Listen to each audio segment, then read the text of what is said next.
So good morning, everybody. Welcome to the Suncoast Center for Finescale Modeling Virtual Open House for February. My name is Jim Hopes, hosting this for you. We're glad that all of you are with us, and we know that a number of you have been with us for multiple programs, and we appreciate you following us every month as we go forward. And so this is probably about our 10th or 11th virtual open house that we've done. And so just a sense for where we're headed today. Here's our agenda.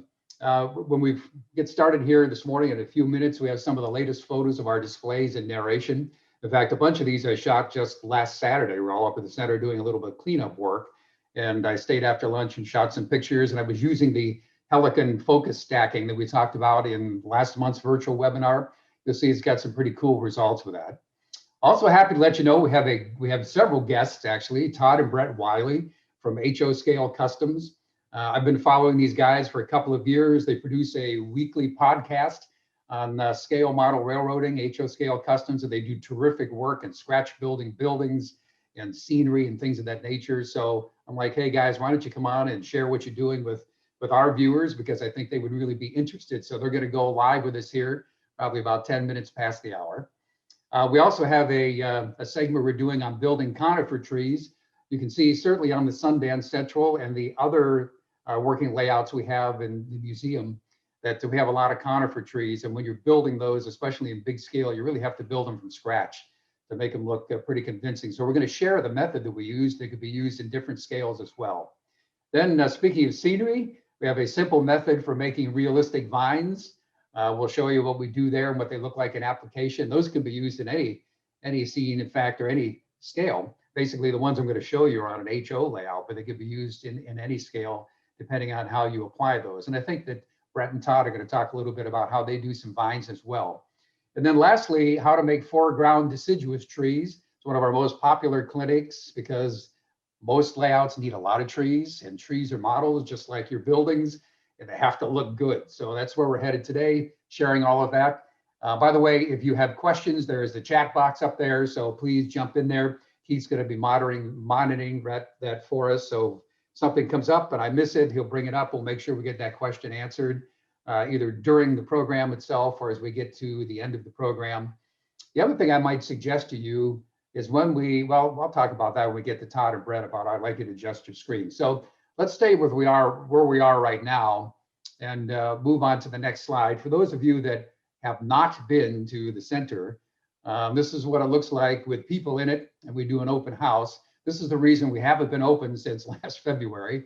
It's been a little bit tough to do some social distancing, although we are planning to open next month in March. We're usually open to the public the third Saturday of the month. So we think with some reasonable distancing and some masks, we can probably pull that off because we have a lot of people that want to come and see it.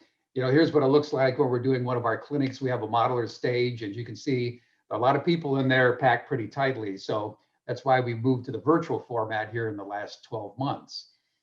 We have 5 different operating layouts. This is the O-scale switching layout. You can see Joe Crillo working with people. This is interactive. We actually have people operate trains because we have a young operator there.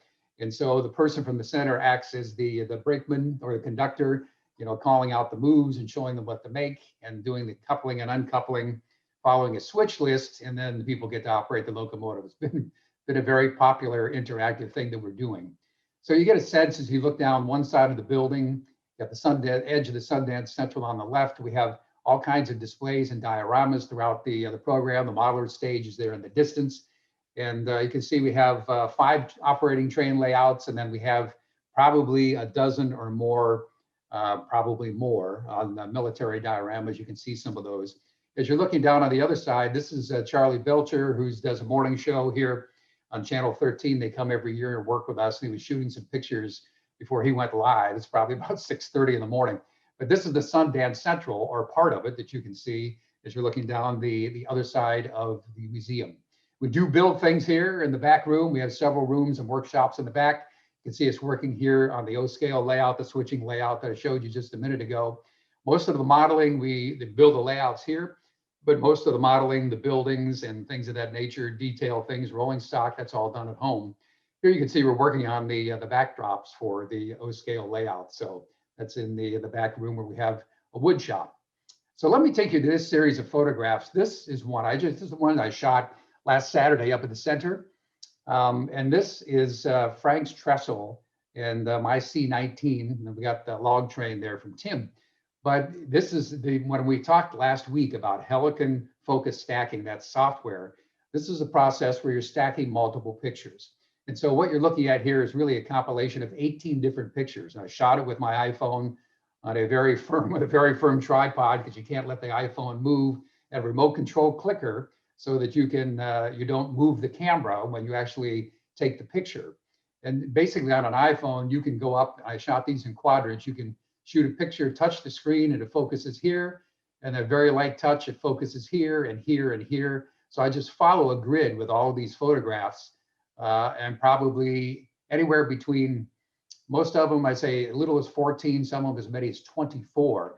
And what happens in the photograph is several things. One is you get every piece of the photograph is in focus. You know, typically when you shoot with your regular camera, unless you have incredible depth of field, or when you're shooting with a camera, any camera on your phone, part of the photograph is in focus and the other part isn't. So this puts everything in focus. The other thing it does is by stacking all these photographs, it creates a very smooth finish, and also gives you a sense of depth, just like your eyes would see it. In fact, the Helicon Focus software, which is only like $30 a year for to use the basic light version, which is what I use, has a depth map with it, which is part of what gives you this 3D effect. So this is Frank's trestle. Though this trestle, you don't see the whole thing here. Frank, how long is this trestle about, and how many pieces are in it? It's 15 feet long and 28 inches high. And this is 1 to 20.3 scale.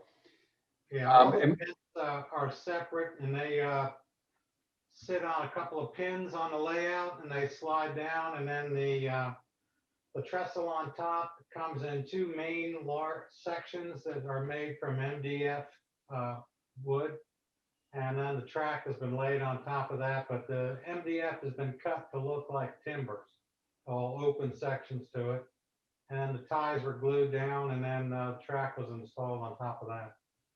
Yeah, for those of you that don't know, we moved the Sundance Central, at least we did in the past. We've been from coast to coast, from Portland, Maine to Portland, Oregon, from Los Angeles to Hickory, North Carolina. And so all this is designed to dissemble. So let's move on. Here's another photograph. This again is the Sundance Central. This is a logging camp we put together. You got obviously the oxen team, which you don't see in the photographs, are pulling a giant log. Okay, but again, you can see the sense where the entire picture here is in focus. When did we add this was an addition to the Sundance Central. The logging camp was what, about 6 or 7 years ago? Does that sound right?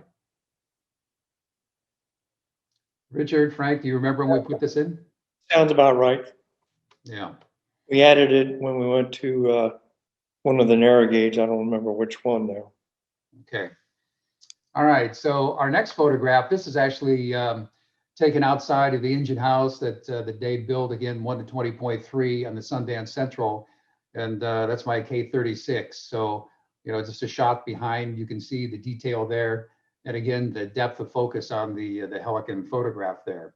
So it gives you that feel that you're actually there. Here's an interesting one. We're going to be talking today about how to make conifer trees. And the big part of the work is making the trunk of the tree. This is an example of it, or this one is being chopped down. And so this is a picture I shot. We're going to be talking about what do we use? What kind of wood are we using, Frank or Rich, on for the trunks? Is it basswood? Using basswood. Yeah. And so we'll talk about how to take a raw piece of basswood and make it look like that. There are multiple steps. So we'll be talking about that. Here's another shot. This is looking inside the engine house. Again, you can see through with the depth here. Now, Dave, on the machine shop and the tools and stuff inside, is that something that Brian did? Brian Nolan, did I hear you say that in the past? Yeah, Dave, you're on mute, Dave. Yes, I'm back. I'm here. No, it was a collaboration between Brian and myself. Brian built all of the machine shop machinery. All of the rest of the stuff was done by me. So. Okay. Yep. So for those that Brian was a great modeler, a member of our group, he passed away, I don't know, 6 or 7 years ago. It's a big loss. But yeah, there's part of the collaboration. We also have a layout here from Australia. This is the Muskrat Ramble that Dave was able to acquire in a trade where we agreed to transport the layout, pay for the transport to Hickory, North Carolina, to the narrow gauge convention in return for getting the layout because they were ready to build another one. But this is the boat shed. This is O scale. This is 1/48, by the way. And it's all scratch built, the entire layout. Yep. Yep. Everything is scratch built on this layout. We're moving on still here in O scale. This is a shot on the switching layout, the Lakeshore Industrial Railway. You know, again, this is loosely designed on the Cleveland waterfront with Lake Erie. And so this is a shot, Frank, you know a lot about this because you built most of the models here with the car float, converting the tug, and then scratch building the river on fire, right? The Cuyahoga Reserve. Tell us a little bit about that. I built that originally building in HO scale for my home layout, and I upscaled the parts, and Dave cut the pieces out on the laser, and we cut it out of an 1/8" plywood, and I assembled it for the layout here. It's basically just some little building I thought was interesting with the pass through underneath and all that. But the River on Fire Distillery, you know, you can't go to Cuyahoga River without seeing something. That's right. You know, the other thing we try to do on these displays, whether it's on the Sundance Central or here on the Lakeshore Industrial Railway or any of them, is to build a little story into each scene. It's amazing how many people from Ohio or the Cleveland area that know about the legend of the Cuyahoga River actually catching on fire in the 1970s due to mostly oil polluting the water.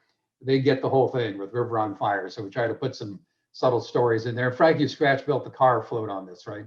It's foam base. Yeah, it's made out of 2-inch insulation foam, and I covered it with 1/8" Centra plastic, which is a PVC plastic, and then laid the track out and scratch built a switch to go onto the bridge that goes from underneath that gantry there.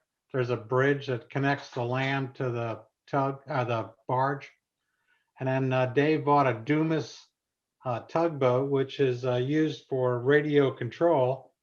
And I cut the bottom off, and then we added it. And then we added a lot of detail parts that I designed on the computer, and then Dave cut them on the laser. Yep, and it's lit as well, right? Yes, it is. It's got fully LED lit, as is the barge. Right. Yeah, so let's staying here in the Lakeshore Industrial Railway, the switching layout. Here's another shot. You know, again, we're trying to duplicate what you might see on the Cleveland lakefront. There were Westinghouse, if you remember that brand of household appliances and small appliances, they were all over the Midwest and the Northeast. And so there was a Westinghouse plant very close to the waterfront there in Cleveland. So this is a 7-story O-scale Westinghouse small appliances division that I built using the basically the precasts that you get from Woodland Scenics and built it from scratch. This is actually we have 2 different lighting modes on the layout. We have daylight, and this is dusk. And so I did it so you could see the shadow boxes and the interior on the various parts of the building. And so I don't know that we have John on this call. Does he join you there, Dave? I do see him there. He's in the background. Here's a shot of John's SN3 layout. This is the Silverton Central. And so this is a shot I took last Saturday. John, I don't think you've seen it, but it has his hand-painted backdrops there. I don't know if you want to add anything about that, John, or not.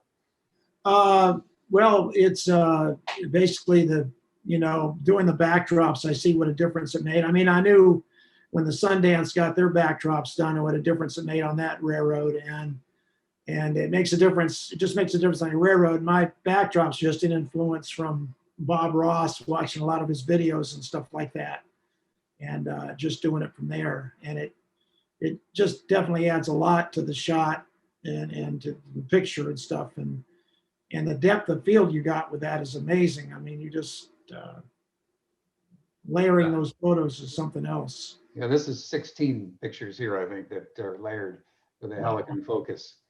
Yep. And so, a big part of what we have as well are the military dioramas. So Dave, this is a close up here, the Savalo, the tank and building diorama that you built with these 5 characters. He just gives a little color on this. I think recently we heard from somebody who was a relative, right?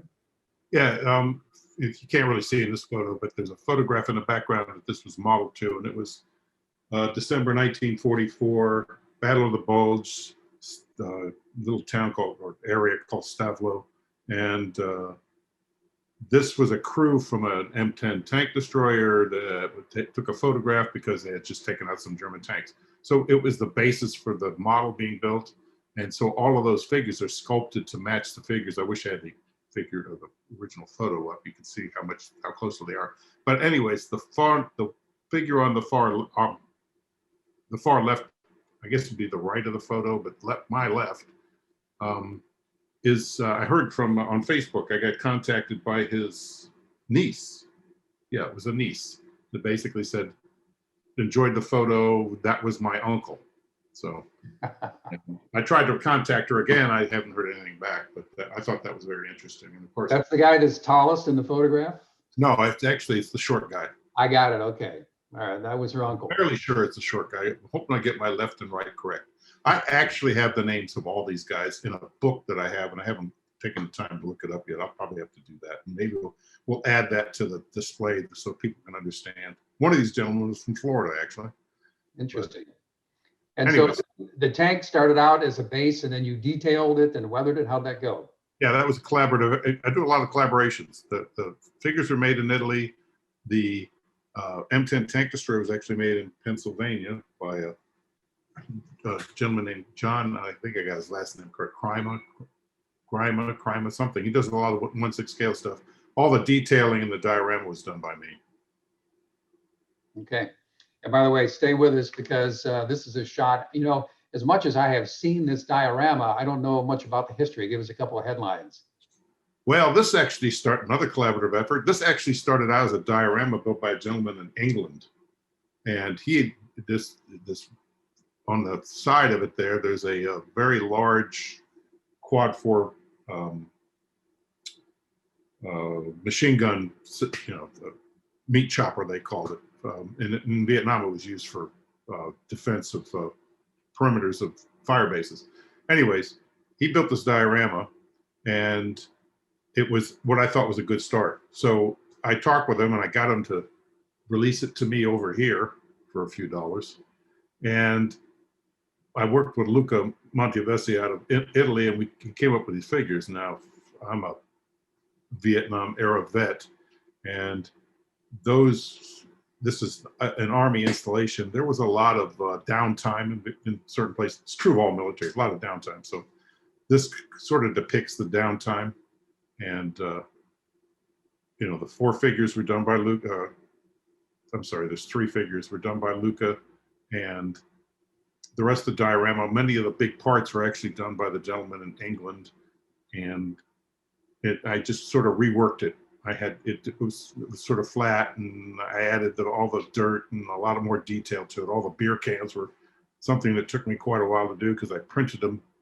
Had a copy of I copied them from the internet. It's Schlitz, which is, I'm understanding, I'm not a big beer drinker, but I'm understanding that's not the finest of beers. Anyways, I printed them out I painted an aluminum sheet white, and I ran them right through my inkjet printer and printed all the labels on. And then I think I cut 30 or 40 of them. Kind of rolled them around a dowel, turned them into, punched a hole in the top where the cans would be empty, and just sort of gathered them up. There's a lot of detail in here like this. Yeah, it's cool. That's the fun, creating from scratch, right? We have one more. This is the photograph inside the Higgins landing craft. This is a close-up with the driver and some of the crew.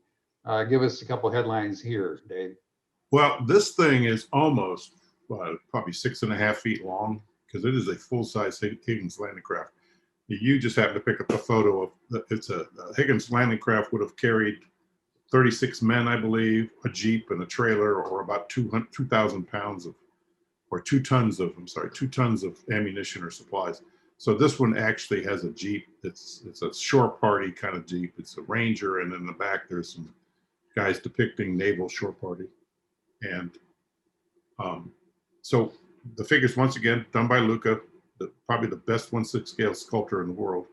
The ship, the full-size ship, was actually built in the Philippines.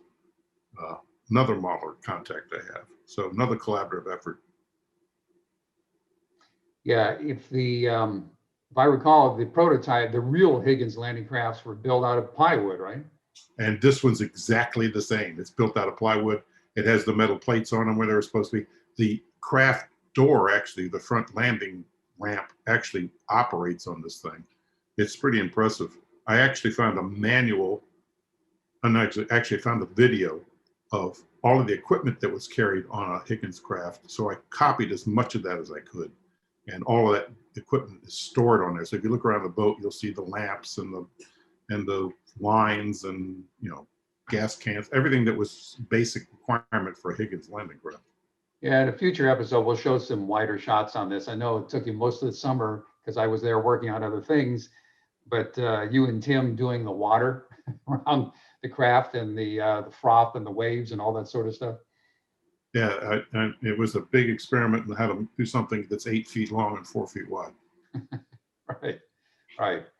Yeah, so you get a sense these are the kinds of things that we're doing up at the center. We're anxious to get open again because we love sharing this with the public, but it's great that we're able to do this virtually as well.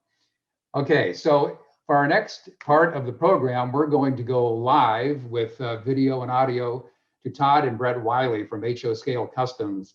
But before we do that, let me give you a little bit of background here. I discovered these guys about 2 years ago because I listen to podcasts on a regular basis, and I just went to my Apple Podcast app and on search, I put in model railroading, and I don't know, probably 7 or 8 things came up, and HO Scale Customs came up near the top of the list. These guys are prolific. They're doing this every week. I think they're like 160 or 65 of these things that they've done that are all archived, and they're really good modelers. They're doing certainly an HO scale with buildings and scenery and some of the other things they're doing, what we're doing in multiple scales. So I'm like, you know, we need to get these guys on because I think that what they're doing would be of interest to our audience. So we're going to give them about 15 minutes here to share a little bit about what they do. Now I'm going to stop sharing my screen and we're going to go to live audio and video. Now, for those of you watching, what I would suggest is that you want to be able to see most of your screen with Todd and Brett and not the bunch of us, like, you know, so I would go from gallery view to speaker view, which is in the upper right-hand corner if you're on a computer, all right? So if you're on your phone, it might be on a different spot. And so we're gonna go to you guys. And so are you live on audio there, Todd and Brett? Are you with us? We're here. Do you hear us? Yep. Yes, sounds terrific. So guys, All right.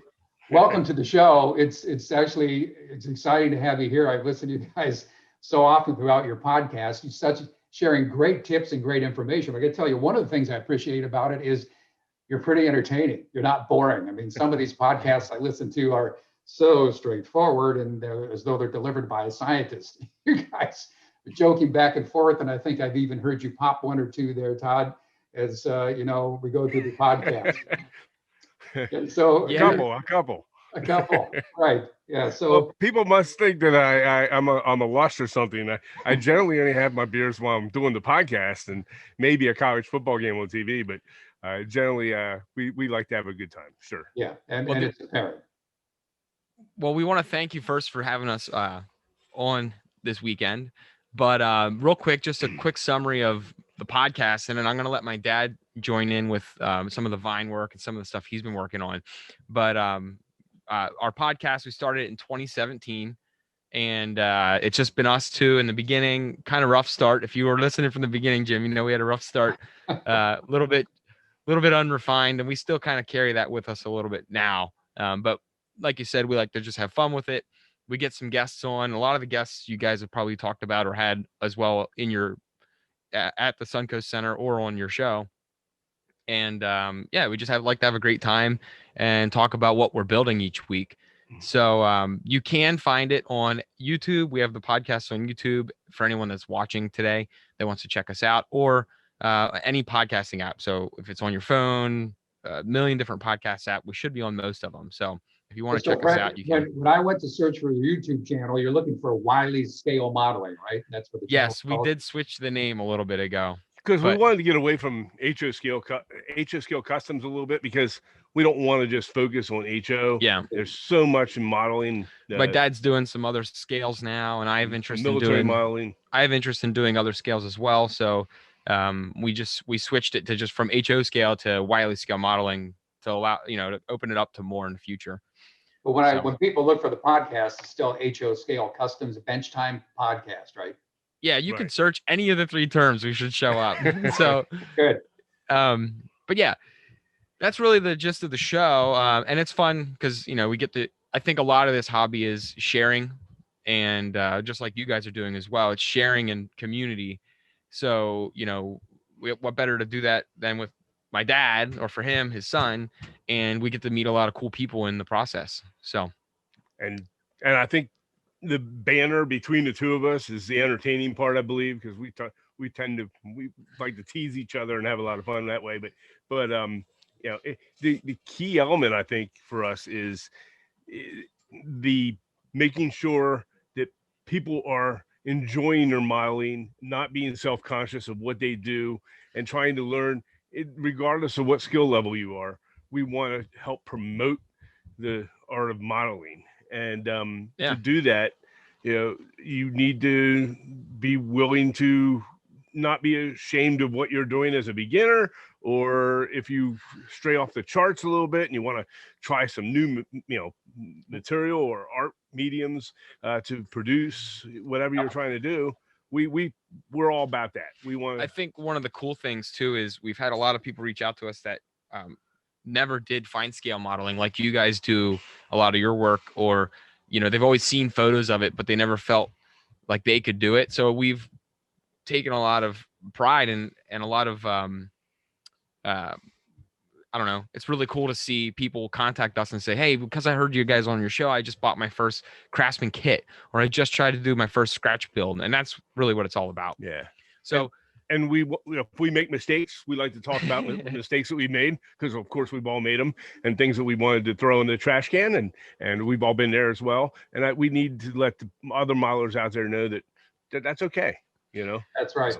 So I'll I'm tell you, actually, from our work, we talk among ourselves. If you aren't tossing your first or second effort, at least on some of the models, then you're not trying hard enough. I mean, that's part of the deal, right? Right. So actually, we're gonna unclip my camera. My dad and I were talking before we came on here, and my dad's gonna show you some stuff on our workbench that he's working on, and I'm just gonna be the cameraman behind it. So don't mind my pink cutting mat, everybody. I got a huge pink cutting mat, which my girls love, but it's pretty bright. But my dad's gonna grab some models, and then we're gonna just quickly show you kind of some of his work he's been working on. Good plan. Okay. One of the features that we've been working with is that we're talking about today, in fact, is vines. So this is an earlier model I've done in the past with vine work. And basically this particular one was just done with some scenic foam, ground foam, that type of thing, from one of the manufacturers. I'm not sure which. But it's randomly placed on a basic, white glue, thinned out just a little bit, and put in the areas that you want it, and then pressed the scenic foam into these spots. But in the background, one of the keys to putting vines on buildings, in my opinion, is the layering that we've always talked about in modeling, and not just putting it on straight on the wall, a normal wall.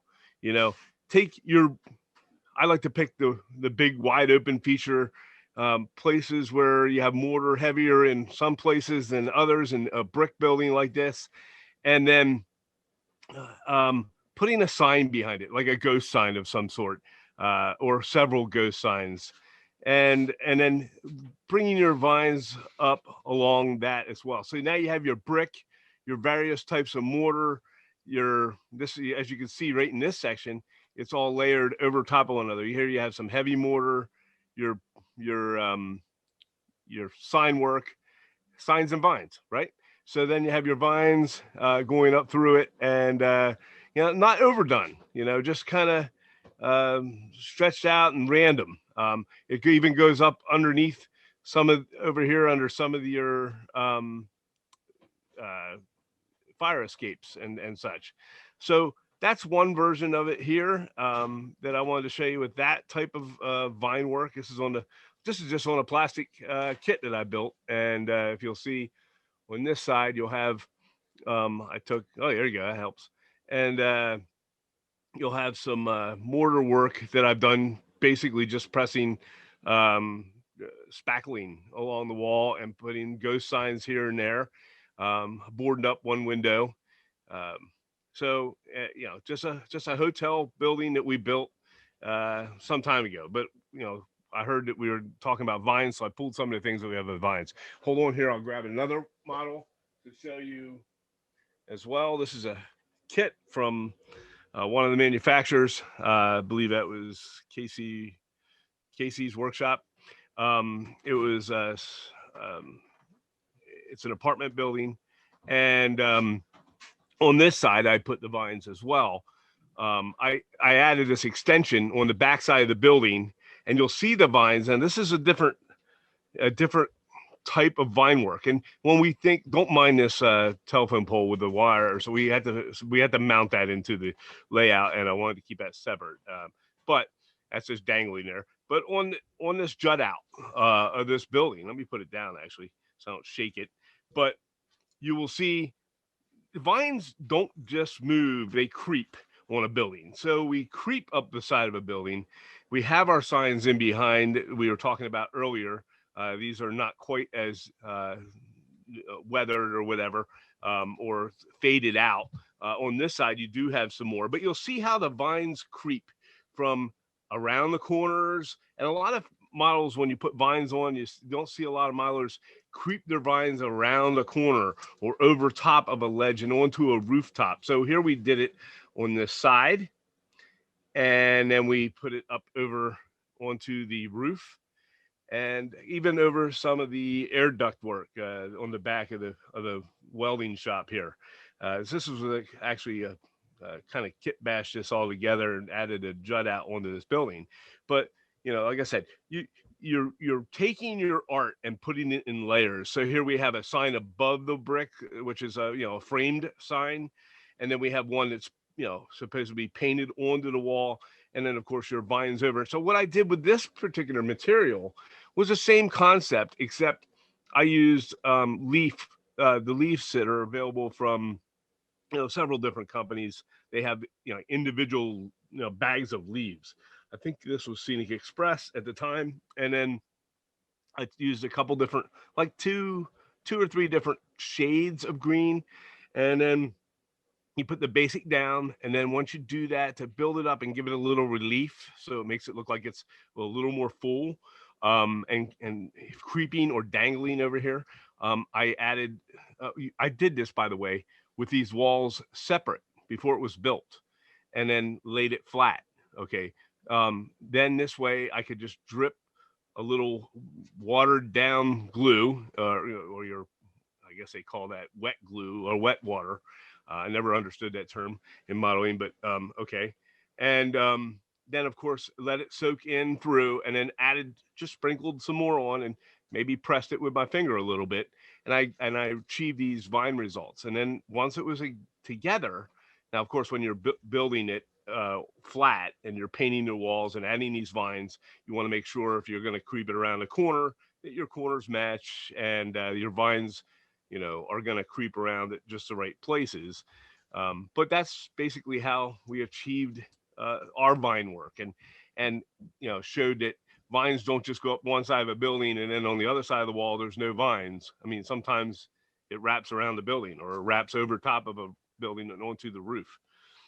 So that's what we did there. I think Brett has one as well. Let me move that to the side. We have a smaller, and it's not just the big buildings that we've done that with. By the way, this building here was, I'll show you the rest. This the top of this building, I just lost a man there.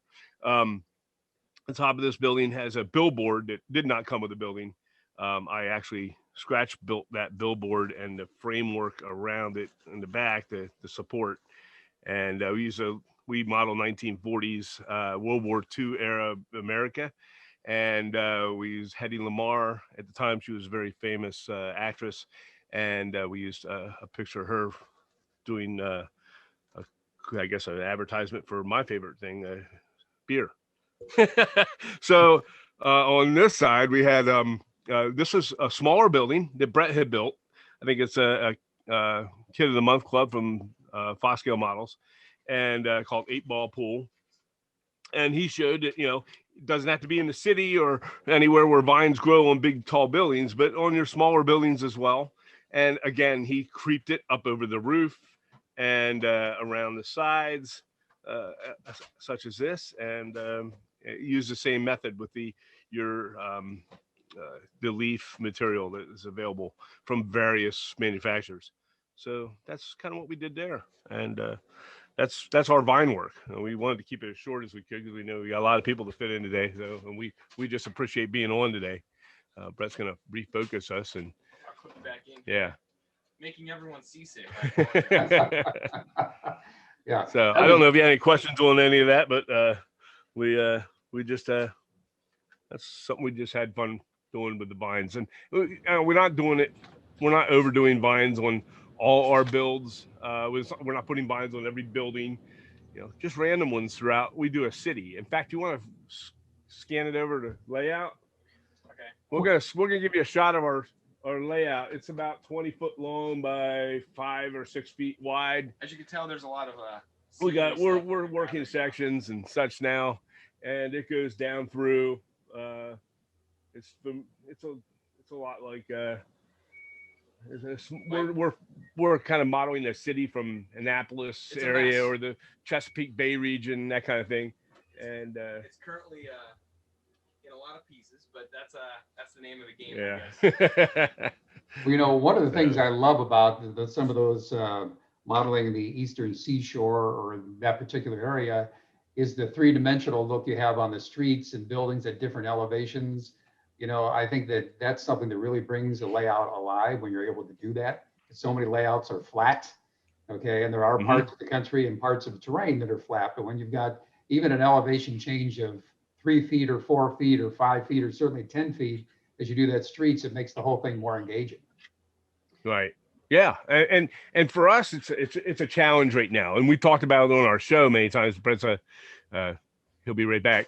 But we had a lot of people have a backdrop on their model, and ours is our layout is much different. It's a 360 model. It's a 360 display or layout, and meaning you're going to be able to walk around this when we get it done, hopefully, and all the way around the layout itself from all angles. So when you model, we have to be able to show that detail on all 4 sides. On some buildings, you'll obviously with in a city type scene, you're going to have some walls and such that are hidden.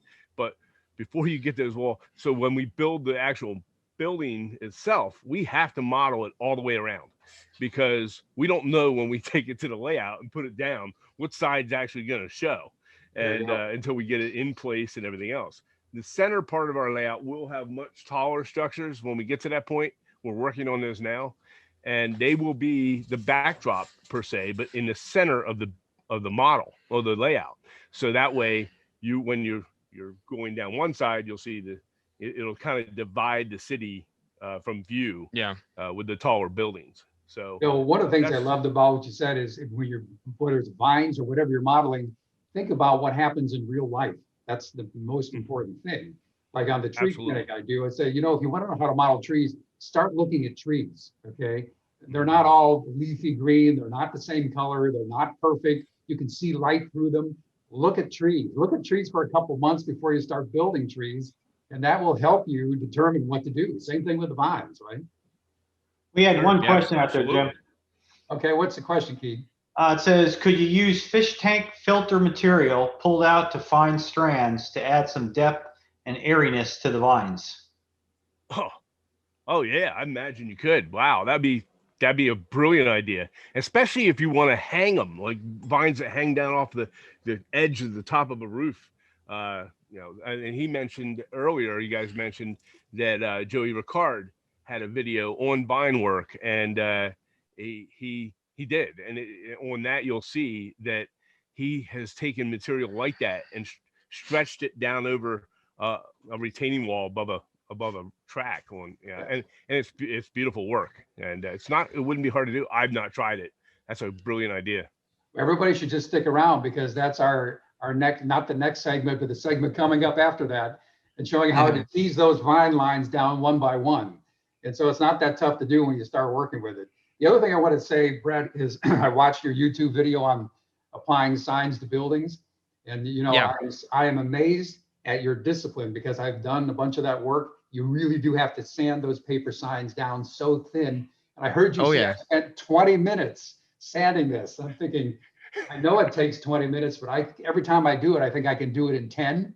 And then I apply it and realize it's not thin enough. And so I go back and do another 20 minutes. And now I've got 30 minutes investing. So my thing I've learned is if you try to do it in 10 minutes, you're going to have to do it for half an hour now because you're going to have to reprint the sign and you're going to have to sand it again. But my whole thing is I like to take it almost where you can start to see, especially with modern day computer printing paper, it almost comes apart in a layer. So like the back will start peeling off. And then at that point I switch to an even finer sandpaper and I just basically just rub it in one direction. That way I'm not going back and forth and then causing a tear. Cause that's always what happens is you think you're like, okay, just one more quick pass of the sandpaper and then you rip it. But the good news is the rips can be helpful too, right? They can. Yeah. Sometimes if you get a little tiny small hole that starts, it's okay. Cause then it makes it look like the wall's showing like a little pinhole will form and it's okay though. Cause it'll Have you ever add to that look. Have you ever tried the water method where they lay it on a piece of glass and then take it slightly wet? Because you talked about the layers. If you get it slightly wet, and you got to be really gentle with this, the layers will separate. Rather than sand, the water takes and separates them. And you roll your finger back and forth over it, and it'll eventually, you got to be very careful. And especially if you want a really old, kind of cruddy looking sign. But before you lift it off the glass, you got to let it dry. Otherwise, it won't come off. I mean, it'll just fall apart on you. But that's one method of getting that layered look, and it makes them really thin. So Dave, you're using only the surface of your finger. Yes, you have it on something extremely flat like glass. You need to waterproof the ink though, so that it just doesn't bleed all over the place if you're using an inkjet. What do you do to do it? Just spray it with dull coat or something like that. Would a laser printer work as well like that? Yes. Yeah. Oh, and they have waterproof inks. HP used to make a waterproof inkjet paint. I used to use it a lot when I was doing a lot of cloth. Because I'm gonna have to try that. Put something on cloth and it would fall apart.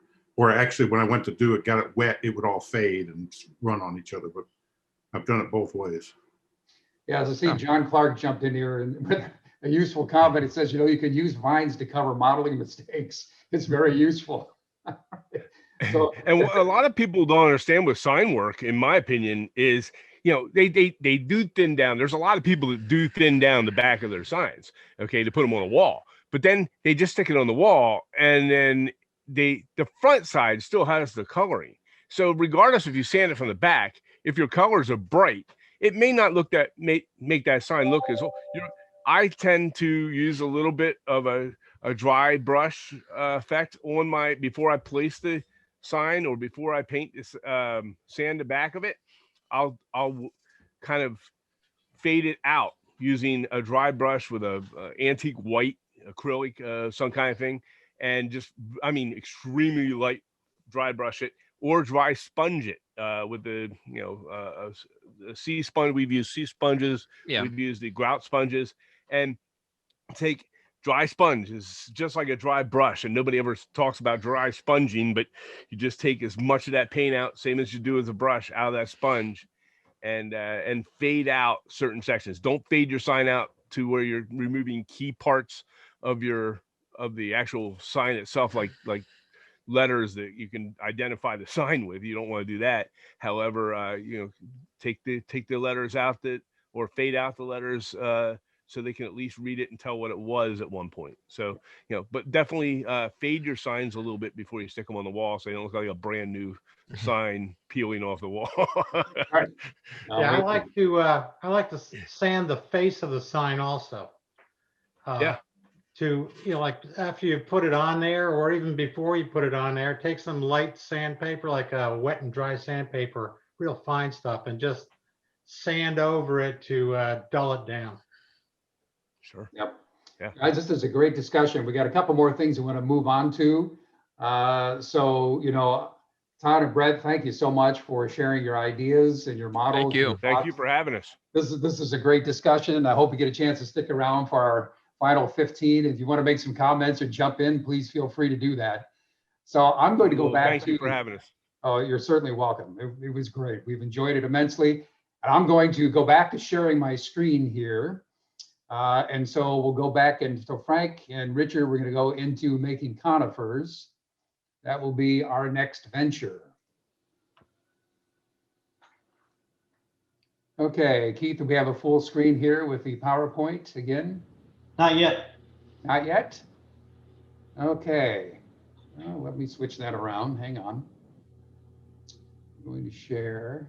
Let's try that.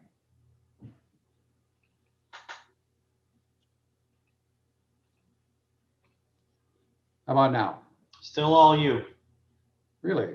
Hang on. I got it. All right. There you go. Now you're getting into the computer. Yeah, that's good. Hang on. I've got things covering up the icons that I'm looking for. There we go. How about now? There you go. Okay, perfect. Thank you. So remember, HO Scale Customs on your favorite podcast provider. Sign up for that, and Wiley Scale Modeling on YouTube. Some really great stuff there. Okay, so Frank and Richard, we're going to go into our next topic here. This is building convincing conifer trees. You can see one of them in this particular shot behind Nolan Wagon Works. So let's get into the specifics. By the way, this is what it looks like when they're finished. This is the outcome. I thought I'd show you the end before the beginning. So now the question is, how do we get there? So here's our first picture, how this starts out with the basswood. So Frank, Richard, what can you add here? Well, this particular piece isn't basswood. This is, I believe it's fir. And we could just buy our lumber at the Home Depot or Lowe's or Lumberyard or whatever. And this is probably 1.5 inches square at the base, and then it was cut on a bandsaw, tapered up, and then we take a block plane and knock off the corners to get it round. You don't need to put it in a lathe or anything like that. Just take a plane and start planing it off. Is that what Now this here picture is, the second picture? Yeah, this is where it's been knocked down, where the corners have come off a little more, and we're working it into a round shape. How about This is this one? probably 2 feet long and 1.5 inches in diameter. And so basically we have three, it starts like this. You're knocking down some of the edges, and what's happening in this one, you're still rounding it out some more? Yep, it's still coming down. Okay. So now we have what looks like a tree trunk because it's tapered, but obviously it's way too smooth. So tell us how you got here.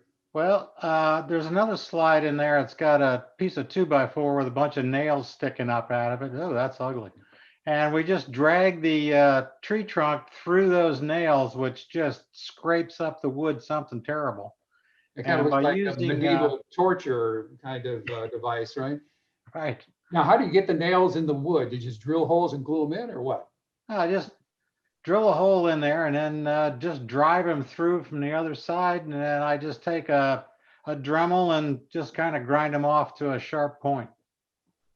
All right, so you're dragging I this through, right? Yeah, then you just drag it through. Now you see all that nasty looking fur sticking up. I just take a propane torch and burn it off. Oh, really? You can use a piece of sandpaper, but I like the torch because it also kind of burns up the wood a little bit. But we're going to eventually paint it, so all that'll get covered up. No, it must be safe. I've never heard the fire alarm go off at the center, so. No, you haven't. It's all done in my home garage. Okay, I have a fire suppression system standing by. so that's what we're looking at here, where you burned off the excess, is where I got some Yeah, darker you color. can, yeah, you can see where the tree trunk's got a little burn to it. Yeah, so here's a closer picture, right? Yep, there, now you can see the burn pretty good. But if you want to get rid of some more of that fur fuzz, you can just come back through with a piece of sandpaper and knock it down. Got it. Okay, so now it's time to put a base on this thing, right? Yep, I take a piece of 1/16 plywood, rough shape, and glue it to the base. Okay, so you just cut that out and it's glued, yellow Yeah. glue. I saw a question come up, but what was that question? Let me see if I can find it. It says, how do you set the nail into the base of the tree? Oh, just drill a hole in there, and then we use a 3.5-inch finish nail, and I use like I think they're what, a little less than an 1/8 inch in diameter, and I take a drill bit, drill it up in the bottom of the tree trunk, drive the nail in, and then take that where the head of the nail is. I run that over the grinder and put a point on it. So you got half the nail in the tree trunk and half the nail sticking out. And that way you can stick it into a block of wood so you get something to work on. Yeah, and eventually you can use it to mount on the layout, right? Yes. Yep. Okay, now we're starting with, Okay. Now yeah, it's time for the Bondo. You got to mix your Bondo, and you don't want to mix it to where it's going to kick off in 5 or 10 minutes because that's just too long. It just keeps drooping down on you. So I mix it really hot. So you got about 3 minutes of working time, and I plop the Bondo on there, and then take some kind of like there I'm using a palette knife, and I push the palette knife up, and then I keep pushing the Bondo up as it starts to sag down. But then as it kicks off, then it starts to kind of harden in little spots, and some spots aren't hard. And all that just kind of creates a texture. It's accidentally happening, but nothing I'm trying to do, but it just creates texture. And then is you that, also get bark looking lines. is that Luigi's Bondo I'm looking at? That's Luigi's lemon ice, man. Okay, I didn't think Luigi's not like a brand name for Bondo. I like the cups. Yeah, okay. So here we go. This is more detail starting to dry or what? Yeah, it's pretty well kicking off now. It's kind of nasty looking bark on there now. Yeah, the close up there, we see the bottom looks like it's wet, but the stuff above it, it's dry. Yeah, it's probably at this point, it's probably pretty well kicked off. Okay, and how long do you think it takes to get to this point? Man, it 3, 4, 5 minutes, depending on what you're doing. You don't want to make it so the Bondo is going to kick off in its correct time, which is probably 10 or 15 minutes. You don't want to do that because it stays wet too long, and you try to push it up the trunk and it just slides right back down again. You want to get it to where as soon as you get it on there, you work it a little bit and then it's getting hard. Got it. So it's an experimental thing. You need to experiment with the amount of time and the hardener and stuff like that. And you'll probably need to buy an extra tube of hardener because you're going to use way more hardener than you're supposed to. Then the base, right? And now here I am, I'm cutting away the plywood with my Dremel with a cutoff tool. So I'm just matching up the base of the tree with the plywood. Right. So this becomes the base, following the outline of what you did with the Bondo. Right. Okay. All right. So now it's time for color, right? Yep. Just start off with black. We just do the whole thing in black, and then well, I use a spray can for this. Just spray it on with black, and then you can see the nail sticking out of the bottom on this picture. Yeah. There's And a close-up. then we start dry brushing on browns, tans, light grays, anything. Now here we are. We got the brown dry brushed on with some light gray thrown in there, and then the black is way down in the depth to give Yeah, I was going to ask you what the color palette was. So brown, light gray, black in the background. Start with black, then you go to brown, and then you might go to a tan or a light gray to give it some more color. You want at least 3 or 4 colors in there because it gives it dimension. All right, cool. So now it's time for foliage. Here we go.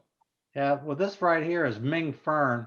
You got to get the preserved Ming fern, otherwise it will really disintegrate on you. And then just buy a big bunch of it and then start cutting it up into different lengths. Now, there's Where did another you find your slide. big fern, Frank? Where'd you find it? Boy, online, and it's very hard to find. Okay. Just search for Ming fern and you want the preserved Ming fern. Floral shops sell it, but it's out there. Yeah, so I was Yeah. thinking about, But, you know, it costs you a lot more money than buying it online, plus you can buy larger quantities of it. so Richard, what did you do? You just went online and searched Ming fern and providers came up? Yeah, there's several things that come up and make sure it's preserved. And there's another foliage I don't know if Frank has a photo of, but we starting to use blueberry juniper as another foliage. And again, it's preserved too. Gives a nice different texture to the leaves. Right. So I was thinking about the scale here with this stuff. The bigger pieces up here, I think are certainly going to be more conducive to what we're doing in FN3 scale, 1 to 20.3, or maybe even O scale. Some of these smaller branches down here, you could use an S and maybe even HO with some of the smaller pieces, right? Jim, I want to tell you, we learned this technique years ago from a gentleman named Bob Hazard. Okay. And he had an HO scale layout, and he used Ming fern for his HO scale layout. So He it did. works. Now they make very tall looking pines, but it worked well in that scale, and that's where we got the idea from. Interesting. And so in this picture, what do we got going on? We're taking the Ming fern and cutting it in small pieces or what? Yeah, I cut it into small pieces, and then as you can see, it starts on the left. I've got pieces maybe inch and a half long, then it keeps progressing until I've got the longest pieces, which are probably 5-6 inches long. And Okay. you have to cut them up into little lengths like this because you're going to have to, when you put the fern on the tree, you're going to drill a hole into the tree and then insert each one of the branches. Yeah, that's the fun part. So we need some color here too, right?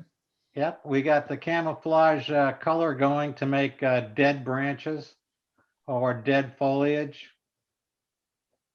Now, when it comes to the green stuff, did you leave it in its natural green state or did you overspray anything on it? No, it's just natural. Okay. All right. So here, what, you got your branches you're going to put underneath? Yeah, well, if I'm going to have a tree that's got some dead areas in it, we've also made trees that look like they were in a forest fire where they're pretty well burned up. And Yeah. we also use just twigs out of the garden to have bare branches with no foliage on them at all. That's There this? it is right there. Yeah. Now that might be sagebrush back there. So we just use the sagebrush, cut it off, and gives you a dead branch. I've got trees on the layout in the Sundance Central that have been look like they've been hit by lightning, where one side is burnt off, and then there'll be another one where there'll be no foliage at all. It's just a dead tree. Here we have dead tree at the bottom, and then it's greener at the top. So we've got dead foliage and also bare branches. Yeah. So those, what you're showing, the bare branches, that could come from just about any twig in the backyard if you looked around for the twig Right. structure, right? Yeah. But And so when you are putting in the Ming fern, you're drilling a hole and putting these branches in one by one, right? right. You can either use super glue or hot glue. And it's very time consuming. These trees are not something you knock out in an hour or something like that. I've got some trees 6 and 8 hours in them from start to finish. Right. But and so you're drilling one by one, you use a tiny bit just to try to replicate the size of the Ming fern stem? Yeah, whatever size that Ming fern stem is, that's the size hole you want to drill. How many holes do you think you drilled in this tree? There might be A lot. A lot? 50, 75, I don't know. Yeah, Yeah. this tree here doesn't look like it's too full, but some of the trees there's got to be 50 or 70 holes in them. Yeah. A woodpecker would go crazy, you know? And there's one in this picture here, you see one very important thing is my reading glasses. Yeah, I saw that. We knew this was your work, Frank, because that's your signature. Some people sign their name, you leave your reading glasses behind. Yeah, so you know what these look like. Here's what they look like in application. All of these over here were built with that. There's a couple here that were built with a different method. We can talk another time with stacked furnace filter material, but all of these trees here were built. You can see this is probably the one we're looking at right there. And then these are the ones you're talking about behind Charlie that are dead, right? They have no green Yes. foliage. Right. And then in front of, behind that water tank, we've got some more sticking up. Right. Yep. And then the one all the way to the left, we called our Saturn V tree. It's Yeah. about 3 inches in diameter at the base, and it just goes up and stops at the valance at the top, and just to make it look like one giant tree. Yep. Yeah, exactly. And that was the picture I showed earlier, the two guys beginning to chop that tree, right? Right. Yeah. All right. So there you go, folks. It's just as important to do fine scale modeling, certainly on your scenery and your trees, as it is on your buildings and your other structures. I'm fortunately, I've seen some really well done layouts that have only commercial trees that kind of look like cotton balls painted green on a stick or some variation thereof. But if you're going to create realism and a believable scene, you got to have, especially on your foreground trees, they got to have the detail, the structure, the shadows, the contrasting, the colors, all that sort of stuff to give you that realistic look. So if you have any further questions about building these conifer trees, reach out to us on our email address on our website, and we'll certainly help you. But this is how we build those trees.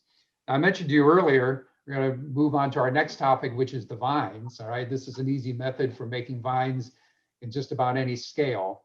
In fact, these are on an HO layout. This is a friend of mine, John Brennan, member of the ops group, and I installed these vines on his layout. Here's how you do this. All right, you begin with the cheap fiberglass furnace filters. And I mean, these things are cheap. They're about like $1.99 a piece, if that, somewhere 99 cents. You don't see them as much anymore. You don't want the new fangled kind of waffled, big efficient filters. This is basically just cheap fiberglass furnace filters. Lowe's doesn't even carry them anymore, but Home Depot does. And so it's basically fiberglass that is encased in this plastic sort of honeycomb, or rather wood cardboard. So the first thing you do is you get rid of the cardboard. And so this is what you have left.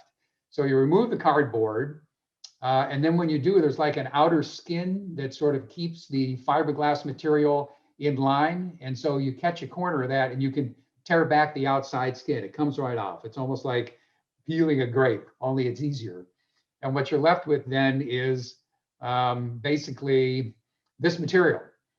All right, so you got this glob of this fiberglass material. And what I do is I just paint it dark brown. You could paint it black if you want. That gives you your base color. All right, and then, you are, pull fiberglass apart. You want to fluff this stuff up. I don't know if any of you remember the old troll dolls. They had the wild hair for the troll dolls. That's the kind of look you want with this stuff, is pulling it out and teasing it out. So you got the stuff with all these individual branches hanging out, painted dark brown. You get out your best, super hold cheap hairspray and put some ground foam on it with various colors so you can get some texture and sort of some depth and some feel. It's pretty simple to do, actually. And so this is what it looks like, when you install. Now, what I do is I use a wooden stick, like a shish kebab skewer. Those of you that are doing operations on trains use these same things to uncouple. So, go down to the kitchen. If you have any of these skewer sticks, you can get them at the grocery store, and you're teasing out the individual strands. That's what you want to do, because you don't want the stuff to sit in a blob. It looks like a bad toupee. And so you see some examples here. This is on John Brennan's layout. Actually tease the vine lines down over the edge, the fascia on his layout. And then you can bring it up against the bridge. You'll see in some of these subsequent pictures, there's a good picture there.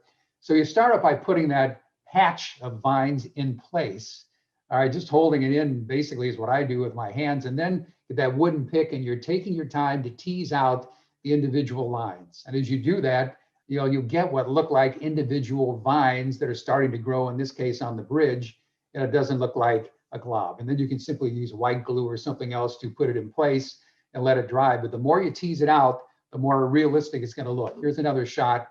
We've got the railroad trestle. We've got the wooden bridge in the background. You can see what I did to bring those things together. Again, I like to see the vines come up as they would be individually on the supports like you have here for the road as you tease those out. And if you get really good at pulling them out, and you take your time, you can take some of that. And I was pulling up individual vines on the building, and this is HO scale. And so if you do that, here's another example. Let's see. Yeah, here's of the vines on the building, right? So basically you're pulling these up, but you don't even have to glue them in place. You got your glue at the base here, and this has a tendency to stick on the building. Same way here around the edges of the loading dock. The vines are going to be growing up over the edges, as Todd mentioned earlier. And so think about how they act. But the good news about this is you can take that wooden pick. If you take your time, you can pull those vines right up. And you get a pretty dramatic effect. So again, it's not that tough. You start here, all right, with this. Go to Home Depot, 99 cents or $1.50, whatever they charge. Take the cardboard off. You got this left. Peel back the layer, remove the cardboard, tear back the outside skin. Here you're just going to then paint it either dark brown or black. And then we're going to get the hairspray out and put on the ground foam. It's pretty easy to do. And then you just start your installation. And that wooden pick will allow you to pull it out and get the look that you're looking for. And it looks pretty convincing. Joey Ricard is a guy who's from West Virginia. He does a lot of this work. That's where I learned this method, by watching his videos and put it in practice. So it's an easy thing for you to do. And as you start to pull those vines out individually, it looks pretty convincing. Okay, we have one more topic, but we're already an hour and 7 minutes into this. So we have a clinic on a simple method for making deciduous trees. Again, the trees need to look good. We're not going to show that now. It's 17 minutes long, but here's what I would say. If you want to know more about how to do this step by step, it's very complete. It's 17 minutes. Go to our YouTube channel. You don't have to worry about copying down the hot link that I have here. Go to our YouTube channel, put in Suncoast Center for Finescale Modeling, and all of our videos will come up. And you'll see the one titled A Simple Method for Making Deciduous Trees. And the high concept is we're using all natural materials. In this case, we're using sagebrush. This is probably some that I harvested on a business trip to Idaho. And then the sagebrush really has a nice texture and feel to it. You're then using the Super Trees material that you can get from Woodland Scenics and Scenic Express. And so you're breaking that into your individual pieces, again, painting dark brown or black. And then when you have that, you build your tree. And all you need is some spray adhesive that you have in a can. And so you put on your gloves and you hold out that armature and you spray it down with that spray adhesive. And literally you can take your branches from the super trees that you have painted and put them in place, and you build a tree. And my advice is look at real trees, let the lines shine through. They shouldn't be opaque, and think about what real trees look like. Then we get the whole thing built. Basically, you're back to your hairspray and putting on your scale leaves, and that's how it works. But there's a 17-minute video you can watch on our YouTube channel, explains the whole thing in great detail in case you have any additional questions. So if you're interested in that, go and watch the video, and that'll give you everything that you need to know. In fact, here's what the screenshot I took yesterday of our Suncoast Center for Finescale Modeling and YouTube channel. I circled there a simple method for making deciduous trees. So, you can watch that at your leisure anytime. And also remember that, our website, finescalemodeling.org, if you're not on our mailing list, although you probably are, if you're not, you can sign up for our mailing list there. Once we open again, hopefully next month, directions will keep you essentially in the loop about all the events that we're doing, and we have an online gift shop there as well. The other thing is I record all of these virtual open houses, this one included, and by tomorrow afternoon, I will have posted the recording for this particular one up on the site. And when you go to our homepage, you'll also see there that there will be a link to the YouTube channel. So again, we appreciate all of you joining us here on this webinar this morning. We love to share this, and we love to see people try to study. Keith, I think we did have one person who asked a question about the pelicans on the ON3 display. Did I read that? Anything else that we missed? Somebody to ask about that, if I recall. So I believe. I didn't see that one. Yeah, I saw it in the chat. So I think they're referring to the pelicans on the Muskrat Ramble, the ON30, where we had that. I don't know how they did the pelicans. I don't know, Dave or Frank or John or anybody or Rich, do you have any idea where the pelicans came from or how you could model pelicans? Apparently You not. can find those sometimes, I think Woodland Scenics, I believe, sells a collection of birds, and I believe the pelicans are in there. I'm not sure. Okay. I think there's also we get this stuff that's not true O scale. It's more like what I think is 8mm stuff. The Brits do a lot of it, and they sell these little white metal birds. And of course, birds for all kinds of sizes, so they work. I mean, you really have to. It's been a long time since I went searching for that detail, but I know in my collection of stuff, I've got birds that are little white metal things, and they come from all sources. And a good place to start. Another place to look would be Shapeways, 3D printers, cranking out that stuff now too. That's true. I've also, Christmas time, I get a lot of figures around Christmas time because they're all making, different things. And sometimes you might even find a pelican sitting on a stump or something with Santa next to it. I mean, there's all different ways of accumulating figures. Yeah, we have some details that start out as Hallmark specials, right? Yeah, exactly. Especially their little trains. The miniature trains, I've used those to represent a large scale train on my Sundance Central. Gentlemen, for pelicans, we found that there's a company called Mini Prints out of Canada. They do he 3D prints. 3D prints, and we've had him on as a guest actually, Bernard Helen, and they're newer. He's a newer company, but he has all kinds of wildlife, Hundreds of animals. Yeah. hundreds of different animals. I'm sure he has pelicans as well because he features a lot of birds, and he does O scale as well as HO scale. And so what was the name of the company again, Todd? Mini Prints. The website is miniprints.ca. Okay. So there you go. Yeah. So if you go looking, there are plenty of sources out there and ways to get that done. And he's also, and I'll just add this one last thing. He's also very avid to do other animals and things. If you don't see it on his site, he's open for people contacting him, whether you need whatever animal you don't find, he'll make it work. Nice. Good to know. Okay. Well, again, folks, everybody, thanks for joining us this morning. This will be posted up on YouTube by tomorrow afternoon. Send it to all your friends. When you get to our YouTube channel, don't forget to like the channel, and to hit the bell for notifications. We put new stuff up there. Share it with all of your friends, because that's what we're looking to do, is to help everybody improve their modeling and enjoy what they're doing. And for Todd and Brett, thank you very much for joining us today. It was great to have you on. Everybody take a look at their podcast and their YouTube channel, subscribe. There's some really cool stuff there, including the video on how to get those signs sanded down in 20 minutes. So it's the kind of stuff that you need to know. All right, thanks everybody. And we will be talking to you soon. Stay tuned. You'll hear when we're going to be doing one of these next.